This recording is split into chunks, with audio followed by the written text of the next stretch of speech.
நான் கூட ideal beach ஹோட்டலுக்கு போயிட்டு ஒரு பாட்டு கம்போஸ் பண்றேன். ஒரு லாரி டிரைவர் பாடுற மாதிரி ஒரு ஐட்டம் சாங் கம்போசிங் எல்லாம் பண்ணிட்டு வரேன். வந்து பார்த்தா கார் பஞ்சர் ஆயிட்டு இருக்கு, டயர். எப்படி ஆச்சுன்னா, நான் அங்க கம்போஸ் பண்ண பாட்டு இருக்குல்ல, பஞ்சர் ஆகி போச்சு, டயர் பஞ்சர் ஆகி போச்சுன்னே பாடிட்டு வந்தேன் இல்லையா. வெளியே வந்து பார்த்தா பஞ்சர் ஆயிட்டு இருக்கு. அதனால அந்த வரிகள் முக்கியம். வார்த்தைகள் வந்து கொஞ்சம் கூட ஒரு நெகட்டிவா இருக்கு. ஆமா ஆமா, நான் அத பர்சனலா ரொம்ப நான் பார்க்கணும். அது இப்போ ஒரு வார்த்தையை திருப்பி சொல்லிட்டு இருந்தா அது நம்மள சுத்தி இருக்கும்ன்றத கண்டிப்பா அது என்னுடைய அனுபவம் நிறைய. அதனாலதான் அந்த வார்த்தைகள் இப்ப கூட நிறைய மியூசிக் டைரக்டர் பாட கூப்பிடுறாங்க. எனக்கு வார்த்தை வந்து கொஞ்சம் அரசு போக மாட்டேன், வேண்டான்னு சொல்லிடுவேன்.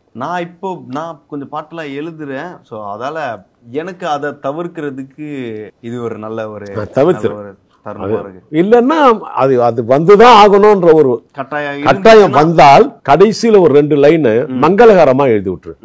நாளைக்கு என் வாழ்வு தொடங்கும், நாளைக்கு என் வாழ்வில் சூரியன் உதிக்கும், அந்த சொல்லுக்கு நல்லதா போட்டு அது நான் போட்டா அது ஒண்ணு இல்ல பிரச்சனை. எரிஞ்சு போயிட்டு இன்ஸ்ட்ருமெண்ட் எல்லாம் எரிஞ்சு போச்சுன்னு எனக்கு நிஜமா நடந்த கதை.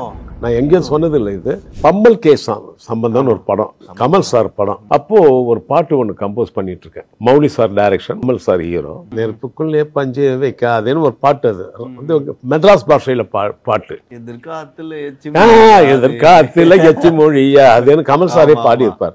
இத பத்திக்குச்சுன்னு பாட்டு கம்போஸ் பண்ணிட்டு இருக்கேன். அன்னைக்கு ஈவினிங் ஃபுல்லா 10 மணி வரைக்கும் நைட்டு. பத்திக்கும் எதிர்காலத்துல எச்சி மொழியாத பஞ்சு நெருப்பு பாடிட்டே இருக்கேன். எரிஞ்சிரோம்னு நான் கம்போஸ் பண்ணிட்டு 11:30க்கு நான் வீட்டுக்கு போயிட்டேன். காலையில 5 மணிக்கு எனக்கு வீட்டுக்கு போன் வருது. கம்போசிங் தியேட்டர் எல்லாம் எரிஞ்சு போயிட்டு இன்ஸ்ட்ருமெண்ட் எல்லாம் எரிஞ்சு போச்சுன்னு எனக்கு நிஜமா நடந்த கதை. நான் எங்கேயும் சொன்னது இல்லை.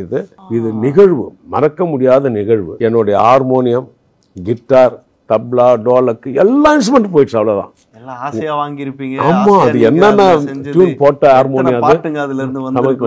ஆனால் ஒரே ஒரு விஷயம், அங்க மாட்டி இருந்த சாமி படங்கள்லாம் இல்ல, அது மட்டும் எரியல. அவ்வளவு பீரோ எல்லாமே போச்சு.